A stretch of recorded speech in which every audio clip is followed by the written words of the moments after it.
Comencemos con este importante taller tutorial orientado a los docentes del Colegio Mayor de Antioquia. El objetivo que tiene el taller es brindar aquellas herramientas psicopedagógicas a todos ustedes que les permita transmitir sentido al aprendizaje, para que el estudiante se conecte con la información y vea la aplicabilidad de lo que aprende. Se llama aprendizaje significativo. Se espera que usted como docente pueda generar conexión con sus estudiantes en el aula de clase y contribuya al desarrollo de la autoeficacia del alumno. Así que, bienvenido. Para comenzar, una importante reflexión. Desde concepciones psicopedagógicas muy importantes, se ha concebido que el aprendizaje significativo constituye el elemento clave de la educación superior, pues consigue promover el desarrollo personal de los alumnos. De entrada, lo que se está explicando es que no solamente permite el crecimiento intelectual y el futuro profesional del estudiante, sino que también le ayuda a su crecimiento personal. Es evidente que el profesor y el alumno generen mutuamente afectos, generen mutuamente sentimientos y emociones. Siendo optimistas, es lo esperable que pase entre los estudiantes y el contenido del aprendizaje. Es decir, que esa relación fluya de una manera tal que vivan el aprendizaje como algo interesante, como algo fácil y a la vez provechoso para su vida cotidiana. Empecemos mencionando que, tal y como se ha concebido, que aprender consiste en una comprensión más o menos completa de aquello que se aprende, se hace también muy importante que el estudiante se sienta implicado personalmente en el mismo, que la responsabilidad no sea solo del docente, sino que el estudiante encuentre importancia y reconozca la funcionalidad que tiene la información que está recibiendo a diario. Se trata del descubrimiento del sentido, junto con la construcción de un significado que definan y orienten la naturaleza de este aprendizaje. De alguna forma, es crearle conciencia al estudiante para que logre precisamente ver lo importante que tiene todo aquello que recibe en el aula de clases. Con eso entonces se lograría que los conocimientos que se aprenden junto con el proceso de aprendizaje despierten en el estudiante un nuevo sentido, una nueva forma de ver el conocimiento y no solo la comprensión y la memorización como se ha hecho en épocas atrás, cuando aprendíamos las tablas de multiplicar, que nos limitábamos a repetir y repetir la información y solo le encontramos sentido tiempo después. Una de las críticas que se le ha hecho al sistema educativo es que limita formalmente la experiencia de aprender solo a lo cognitivo, como si el aprendizaje se refiriera a un asunto netamente intelectual y netamente cerebral. ¿Por qué no tener en cuenta entonces factores afectivos y factores relacionales? ¿Por qué no preguntarle al estudiante si le gusta aquello que está aprendiendo? Quizás sea otra forma de encontrarle sentido a la información que está recibiendo. Las investigaciones psicológicas han mostrado que mientras las características cognitivas del estudiante influyen en la calidad del aprendizaje, las características emocionales y afectivas condicionan el esfuerzo y a la vez condicionan la disposición hacia la persistencia y hacia la dedicación que tiene el estudiante. De alguna forma se cruza, de alguna forma está relacionada con la motivación. Si sumamos las características cognitivas y sumamos las características afectivas, definiríamos el compromiso del estudiante en el aprendizaje. Y ese compromiso, a su vez, determina el resultado del proceso de aprender. El mensaje que se sugiere es tener en cuenta no solo lo intelectual, sino también tener en cuenta la parte emocional y la parte afectiva que se debe despertar en el estudiante, para que no solo le encuentre sentido, sino que se sienta pleno con lo que está aprendiendo. De seguro habrán visto la película que presento en la pantalla. No importa si no entiendes nada ahora porque eres nueva, pero si no sabes algo, solo alza la mano, ¿de acuerdo? Bueno, hemos estado viendo las tablas. ¿Quién quiere enseñarnos? Yo. Bueno, vamos a hacerlo todos juntos. 2 por 4, 8. 2 por 6, 12. 2 por 9. 18. ¡Excelente! Han estudiado. Pronto podrán hacer cualquier multiplicación, ya sea 2 por 7. Y cómo la profesora en este video que les muestro tiene la disposición y pone allí el afecto en la educación y en la formación que tiene con sus estudiantes. Esa incidencia explica la disposición también, explica la dedicación y explica los deseos y el valor atribuido a aquello que se enseña y aquello que se aprende también. Aspectos claves en la construcción del conocimiento. Es que el afecto debe ser de lado y lado. Es que la motivación debería ser tanto del estudiante como del docente.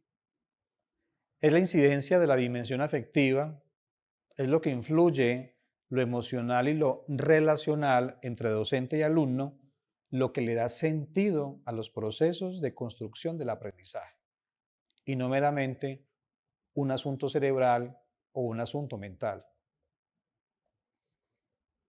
De seguro como docente estás emocionado y quisieras saber sobre algunas condiciones que permitan que el estudiante se implique afectivamente, emocionalmente y le encuentre sentido a lo que está aprendiendo. ¿Qué tal si inicias contándole a tus estudiantes la historia de tu vida profesional? ¿Cuándo despertó la vocación por lo que estudiaste? Aquellas necesidades sentidas que hoy quizás tienes satisfechas. Lo significativo que es el logro de tus metas y cómo ha sido el esfuerzo para llegar a ellas. Cómo se despertó esa necesidad de querer estudiar lo que finalmente estudiaste y, entre otros asuntos, lo valioso que ha sido desempeñar tu profesión. Te puede sonar extraño, pero te darás cuenta, profesor, que despiertas en el alumno cierta motivación, que despiertas en el alumno cierto tipo de reacciones emocionales y afectivas que influyen en el sentido que él le dará a su aprendizaje. Quizás la reacción al final de la historia te pueda sorprender. Y si haces el experimento en la próxima clase y evalúas cuando cuentes la historia, ¿qué te dicen los alumnos? Y te vas a dar cuenta que su rostro y sus reacciones son totalmente positivas, porque ya le están encontrando sentido a lo que es estudiar la profesión que están estudiando. Sumado a la actividad que acabo de mencionar, puedes contarles también experiencias importantes que hayas tenido como profesional. Después de graduarte, ¿qué hiciste? ¿Qué oportunidades se te presentaron y qué oportunidades aprovechaste? Con seguridad que les animará a verte como un modelo a seguir y como un ejemplo de disciplina, de rigurosidad académica, de seriedad que de seguro vas a evidenciar en cada clase que les vas a dictar. ¿Te ha pasado en algunos casos en que terminas la clase y generalmente como profesor dictas la tarea para el siguiente encuentro? Generalmente utiliza las mismas palabras. Para la próxima clase se van a reunir en grupos de a 5 personas. Cada equipo va a argumentar frente a sus compañeros los siguientes puntos y empiezas a describir cada una de las tareas y cada uno de los compromisos que tendrán que dar cuenta en la próxima clase. Tomemos un ejemplo de cualquier asignatura. Le dictas uno por uno y les mencionas. 1. Cada grupo dará cuenta del origen embriológico de los tejidos del cuerpo. 2. Cada grupo va a dar cuenta del tejido linfático. 3. Cada grupo explicará a sus compañeros sobre el tejido nervioso. 4. Cada grupo, de forma muy amplia y muy específica, le contará a sus compañeros sobre los receptores de la membrana y señalización celular. Y finalmente el quinto, les dirás qué tanto les gustó la actividad y qué utilidad le encuentran haberla estudiado, haberla aprendido y haberla expuesto a sus compañeros. De seguro ese quinto punto les sorprenderá porque no es lo común dentro del aula de clase, pero tiene una finalidad y la finalidad dará cuenta de unas emociones que se despiertan en el alumno bajo el cual le encontrará sentido, que es lo que se pretende, a las respuestas que va a dar. De seguro te sorprenderá con la cara de los alumnos cuando dictes el quinto punto, porque no es lo acostumbrado. A la final, lo que hacemos como profesores es que den cuenta meramente de una actividad intelectual, de una lectura, de un video, de una película, pero generalmente nunca se ponen a tarea que ellos desde su parte emocional contemplen la sensación y cuenten lo que sintieron frente al aprendizaje que acaban de integrar a su vida como estudiante. Como resultado de la actividad seguramente podrá darse cuenta que a través de la respuesta quinta dirán la satisfacción que tuvieron al realizar dicha actividad, podrán también constatar la ganancia personal de cada uno a través de la misma, crear sentido al conocimiento, crear sentido al aprendizaje. Con eso también se logrará promover autonomía, porque cada uno desde su sentir podrá evaluar lo que sintió y podrá dar cuenta de cómo lo vivió. Con la actividad del punto número 5 estamos alentando el trabajo en equipo, lo que quiere decir que el mismo equipo desde su individualidad contará el sentido que le dio a la actividad. Pondrán en práctica destrezas de orden superior, harán análisis y síntesis, pero también podrán comprenderse desde el sentimiento que manifiestan con ese quinto punto. Afianzarán la relación docente y alumno, porque de seguro, profesor, adoptarás una posición comprensiva frente al afecto que manifiesta cada estudiante.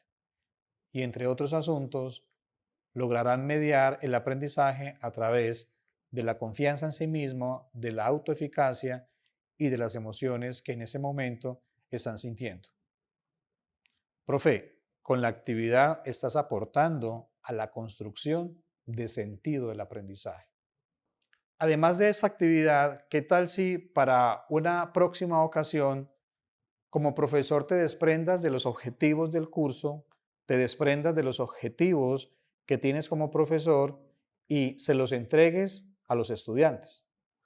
Lo que sigues es que a través de ese desprendimiento de dichos objetivos de la materia, rompas la costumbre que el estudiante debe siempre cumplir lo que el profesor le plantea o lo que la asignatura le plantea. En esta ocasión se trata de que hagan suyos los objetivos, que hagan suyos los motivos y la utilidad de las actividades de aprendizaje. Que lo que los mueva no sea cumplirle al profesor, que lo que los mueva no sea cumplirle a la universidad o cumplirle a la sociedad entera, sino que lo que los mueva en esa actividad sean los propios objetivos personales, los propios objetivos individuales, lo que los lleve a finalizar y a dar cuenta de dicha actividad. Te preguntarás cómo funciona. En el próximo encuentro, cuando lleguen a dar cuenta del trabajo realizado, ¿qué tal si no les calificas cuantitativamente lo que hicieron, sino que más bien los escuches bajo sus propias verbalizaciones? ¿Qué sintieron? ¿Qué ganancia encontraron al hacer el trabajo bien? ¿Qué utilidad puede tener el resultado de la actividad en el futuro próximo y en el futuro inmediato? ¿Qué sentido le dan a lo que aprendieron? ¿Qué creen les va a servir esto en su futuro profesional? No solo dejarlos en lo que ellos mencionen, sino también tú como docente convertir eso en algo más real. Es también aterrizarles el discurso para que en medio de lo que ellos sienten y en medio de la experiencia del profesor se aterrice la situación en el momento en el que se está. Es contarles qué se debe hacer, el cómo se debe hacer y el por qué se deben hacer las cosas frente a lo que se está hablando. Ten en cuenta, profe, que el alumno necesita escuchar fórmulas de acompañamiento sincero por parte del profesor. Ten en cuenta que el alumno necesita ver actuaciones claves de compromiso y de complicidad en los éxitos y en los triunfos que tiene durante la vida universitaria. Pero también ten en cuenta que el alumno necesita de la ayuda para evitar cierto tipo de fracasos. Encontrándole sentido a lo que el estudiante manifieste, finalmente te conviertes en un cómplice de sus éxitos, te conviertes en un cómplice de sus alegrías y de sus triunfos. Recuerda que es importante la conexión con el alumno porque es la llave para que aprenda a darle sentido a lo que aprende. El buen trato condiciona efectos positivos en el aprendizaje en medio de la relación que se tiene alumno-profesor. Te conviertes en el cómplice de lo que va logrando y, entre otros asuntos, tus conductas y tus posturas e inclusive tus discursos, profesor, propician el aprendizaje y contribuye a la autoeficacia. Llámese autoeficacia las creencias que tiene de sí mismo, de qué tanto es capaz de hacer o de qué tanto es capaz de lograr aquello que se propone. La fuerza afectiva de comportamientos de ayuda y la complicidad que se tiene con el alumno contribuyen también a darle sentido al aprendizaje. Los afectos, los sentimientos, las emociones se contagian. Los alumnos también de alguna forma buscan en ustedes los profesores evidencias de cómo viven emocionalmente su profesión. Recuerda que no solamente está aprendiendo lo que escribes en el tablero, sino también con el ejemplo, con tus comportamientos y con tus posturas. Eso le permite de alguna forma redescubrirse en su propia vocación. No olvides que los alumnos también te enseñan a expresar y a autorregular tus propias emociones. Seguramente habrá momentos en que al exteriorizar tu personalidad durante las clases, esto contribuye a que también te descubras como profesor cómo manejas tus propios sentimientos. En situaciones como orientas tu explicación solo hacia aquellas personas que consideran que te están prestando atención porque los demás están absortos en otro tipo de actividad. ¿Te ha pasado que ahí autorregulas tus propias sensaciones para no despertar cólera o no despertar algún tipo de sentimiento negativo? ¿Te ha pasado que a veces tienes dificultades para hacerte entender y esto lleva a que sientas malestar? Ahí también te estás autorregulando. ¿Te ha pasado que por momentos con la participación de algún alumno te ayuda a aclarar algo que no habías explicado y que constituye un punto oscuro dentro del tema que estás explicando? O en otros casos, ¿te ha sucedido, profe, que temes por algún estudiante que haya quedado a medias con todo lo que acabaste de explicar? Y de seguro otras sensaciones más que de alguna forma las autorregulas durante el momento en que estás explicando un tema particular en el aula de clase. En ese sentido, los alumnos también constituyen unos grandes maestros para ti. Los alumnos te dicen, recuerda, profe, tú eres nuestra fuente de información y de contagio para interpretar y regular nuestras propias emociones, nuestros sentimientos y afectos en el salón de clases. Eso le da sentido a lo que aprendemos todos los días. Y de seguro son palabras sabias que te animan a seguir realizando tu actividad de una manera adecuada y de seguro de una forma que contribuye al crecimiento profesional de estos párvulos que están en la universidad. Sin embargo, nada de esto cobra sentido si no representa algo significativo para la persona que aprende. El aprendizaje significativo es el elemento clave de la educación superior. Recordemos que de niños aprendimos los nombres de los animales, viendo libros, láminas. Estos nombres se asimilan, se registran en nuestra mente, se aprende inclusive el sonido de cada uno de ellos, los colores y distintas características que son propias de los animales. Tiempo después, cuando tenemos la experiencia en una finca, en una granja o en el zoológico, es cuando dicha información cobra sentido. Por momentos, como docentes, entregamos información, pero no siempre se le da significado a dicha información. A veces ocurre que sucede tiempo después. De ahí que tendríamos que pensar el aprendizaje significativo en situaciones de aprendizaje, es decir, en el aula de clase, porque es allí donde el docente moviliza aquellos saberes que previamente ya tiene el estudiante y le permite orientarlo hacia la construcción de un nuevo conocimiento. Eso se logra poniendo en práctica lo que saben en un contexto determinado. Se trata entonces de poner de relieve el proceso de construcción de significados como elemento central del proceso de enseñanza y del proceso de aprendizaje. Para que el aprendizaje sea significativo, es importante que se cumplan dos condiciones importantes que, como profesor, debes entenderlas. La primera es que el contenido que se le va a entregar a los estudiantes sea potencialmente significativo para él. Es decir, importante cómo se le presenta al alumno y el contexto en el cual se le presenta. Y la segunda condición, que el contenido que se le entrega al estudiante pueda relacionarlo con aquella información que de antemano ya sabe, que inmediatamente a nivel cognitivo ocurra esa conexión, lo nuevo con lo que ya sabía. Y a través de ese proceso es cuando él encuentra sentido y significado a dicha información. Si se logran estas dos condiciones, se consigue que el estudiante tenga una actitud favorable, una actitud menos dispersa para aprender significativamente. Diciéndolo en otras palabras, es como si le sonara aquello nuevo que como profesor le estás mencionando e inmediatamente elaborara un nuevo tipo de conocimiento.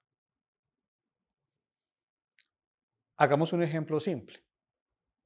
Cuando hemos aprendido un número telefónico, y de hecho cuando lo queremos memorizar, lo repetimos y lo repetimos y lo repetimos de forma seguida. A veces sucede que en el momento de marcarlo se nos olvida.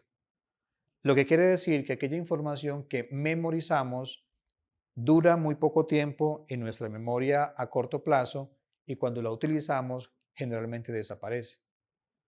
Sin embargo, desde el aprendizaje significativo se pretende que dicha información se relacione con otra que sea significativa para que aquí ocurra un nuevo aprendizaje y permanezca más en el tiempo en el sistema cognitivo de la persona. ¿Qué tal si relaciono el número que necesito aprenderme con datos que son cercanos y significativos para mí, como el número de la casa, como el cumpleaños, como la fecha de nacimiento, entre otros asuntos? Nos daremos cuenta que permanece mucho más tiempo en nosotros. Siendo de esa manera, existen algunas estrategias que no son más que procedimientos que se pueden emplear para que como profesor ayudes a que el estudiante aprenda significativamente el material que le entregas en cada asignatura. Cuando llegamos al aula de clases, sería importante activar de inmediato los conocimientos previos que tenga el alumno. De hecho, a veces lo hacemos. ¿Quién sabe sobre esto o quién sabe sobre esto otro? Y allí se forma una discusión que puede ser la introducción al tema nuevo que se va a empezar a dar. Es una manera que como docente tienes para evaluar qué tanto saben los estudiantes sobre esto que hoy comienza a verse en clase.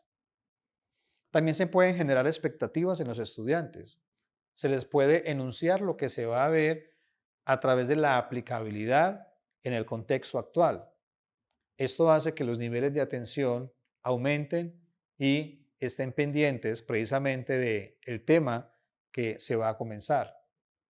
Podría ser algo como poner un objeto o un elemento que no esperaban en clase, para que empiecen a preguntarse qué utilidad tendrá dicho elemento. Promover la enseñanza basada en un problema. ¿Qué tal si comenzamos el nuevo tema con los estudiantes sin mencionar el título, sino más bien mencionar una situación problemática en la que le encuentren utilidad a dicho tema para resolver el problema? Eso ayudaría a que empiecen a hacer conexiones de lo que saben con lo que en este momento se está conversando. Promover la integración entre la información previa y los nuevos contenidos en la medida en que cuando hagan ese tipo de conexiones sea el profesor quien le dé un orden o quien logre organizar la información de una manera coherente para que se entienda un poco mejor. Cuando se trata del aprendizaje significativo, nos damos cuenta que esa nueva información que recibe el estudiante no se aloja en la bandeja spam, porque no se incluyen los aprendizajes puramente memorísticos que no se relacionan con nada más.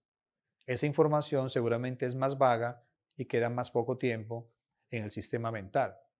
El aprendizaje significativo permite no solo la claridad y el significado de lo que se aprende, sino también la permanencia y la utilidad puesta en casos o en situaciones de su futuro profesional. Otra estrategia para lograr aprendizaje significativo es ofertar información a través de lecturas, a través de la música, a través de otros medios en el cual el estudiante pueda manipular la información de una forma tal que le encuentre significado a la misma. ¿Qué tal una buena conversación en clase alrededor de esa temática? Eso podría ser útil para evaluar conocimientos previos. Videos con preguntas, por ejemplo, actividades lúdicas o cierto tipo de cuestionarios que sean sencillos y que sean sensibles para indagar sobre qué tanto sabe el estudiante. Otra estrategia para lograr el aprendizaje significativo tiene que ver con que se vincule al estudiante en aquellas tareas que le hagan sentir que lo que hace vale la pena, que no sea solo para entregárselo al profesor, sino que logre ver que él sea el protagonista, por ejemplo, de una situación hipotética. ¿Qué tal hacerle preguntas? ¿Qué hubieras hecho tú? ¿O qué hubieras logrado si hubieras procedido de una forma distinta? Y que luego relate, siendo protagonista de la tarea, su punto de vista, que relate el hecho o que relate el acontecimiento y que trate de predecir qué hubiera pasado bajo esta situación o bajo otra situación. Lo que se está permitiendo allí a través de la imaginería es que él logre hacer conexión de aquella información que previamente sabe con la nueva información que como docente le estás proponiendo. Es importante que en la planeación que haces como docente sobre el material que le has de entregar a los estudiantes, averiguar e indagar primero qué tanto saben, porque a veces cuando son conocimientos muy elementales que el estudiante considera que ya es sabio en esto, pierde interés. A veces también es importante dar ejemplos sobre situaciones concretas con imágenes, con láminas o películas y que a través del análisis de los mismos sean ellos quienes den cuenta qué tanto saben sobre la temática en particular. Muy importante tener un repertorio de videos cortos, de lecturas e inclusive de documentales para que logren socializar sus saberes con lo que transmite cada uno de estos medios que les has propuesto. En ocasiones, por ejemplo, alguien podría mencionarle a un alumno el nombre de una comida, el nombre de un plato e inclusive de un restaurante que poco se conoce. Con solo mostrar cierto tipo de imágenes, cierto tipo de fotos, el estudiante va haciendo esa asociación entre lo que se le está mencionando, que es totalmente al menos desconocido para él, con lo que posiblemente pueda asociar a dicho elemento. Los cuadros sinópticos con espacios en blanco también son muy importantes. Lo realiza el docente inicialmente, dejando espacios en blanco para que sea el alumno quien lo logre completar.